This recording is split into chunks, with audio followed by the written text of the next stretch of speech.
to get to see you. Well, not really see you, but we're getting to hang out for a little bit together. I am very excited to get to be able to share some of my favorite Bible stories with you over the internet. So, before we get started with the story, I thought we would start with a song because it's me. Of course we're going to start with a song. So we learned this one when we were together, but I'm going to refresh you a little bit on some of the actions. And you got to do the actions at home because you're at home. Why not? So, during the first part, we're just going to clap. So this is my commandment, that you love one another. You remember this song. Then we get to, no one has greater love than this. And we just talked about this on Easter, didn't we? No greater love than Jesus on the cross. Then you do it again. No one has greater love than this. No one has greater love than this. To lay down your life for one's friends. And then you got to point to somebody. It could be your sister. It could be your dad. It could be your gerbil. And you got to point and say, and you are my friend. And if you're alone, you can point at me. Let's sing together. Here we go. This is my commandment, that you love one another as I have loved you, as I have loved you. This is my commandment, that you love one another as I have loved you, as I have loved you. No one has greater love than this. No one has greater love than this. No one has greater love than this. To lay down your life for one's friends. And you are my friend. So this is my commandment, that you love one another as I have loved you, as I have loved you. This is my commandment, that you love one another as I have loved you, as I have loved you. No one has greater love than this. No one has greater love than this. No one has greater love than this. To lay down your life for one's friends. And you are my friend. So this is my commandment, that you love one another as I have loved you, as I have loved you. This is my commandment, that you love one another as I have loved you, as I have loved you. Thanks for singing with me. So our story today is about a guy named Naaman, and we're going to hear all about him from the Spark Storybook. Here we go. Naaman is healed.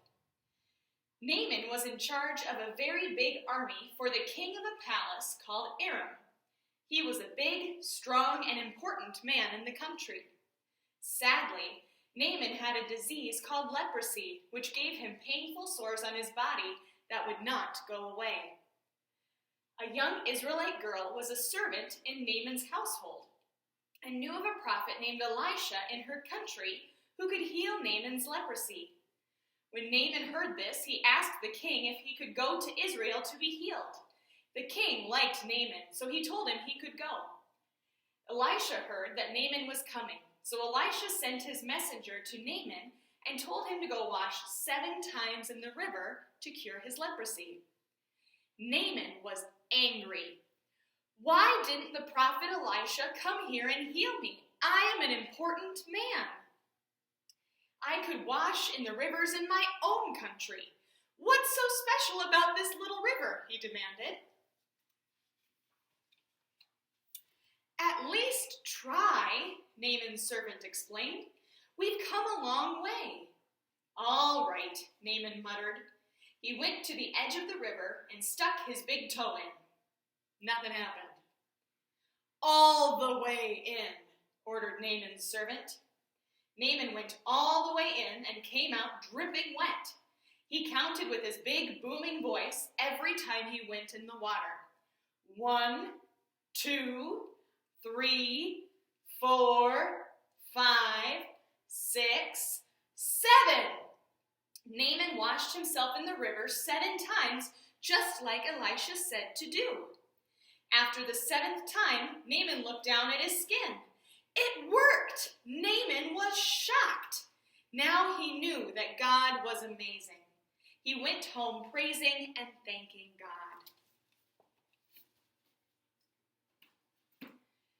So this story reminds me a lot of what we are going through right now.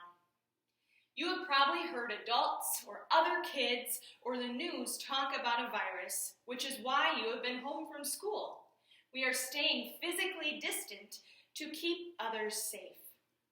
Naaman was a leper, and he had a disease that meant he had to stay away from others so they wouldn't get sick too. That made life pretty lonely for Naaman, even though he was such an important man.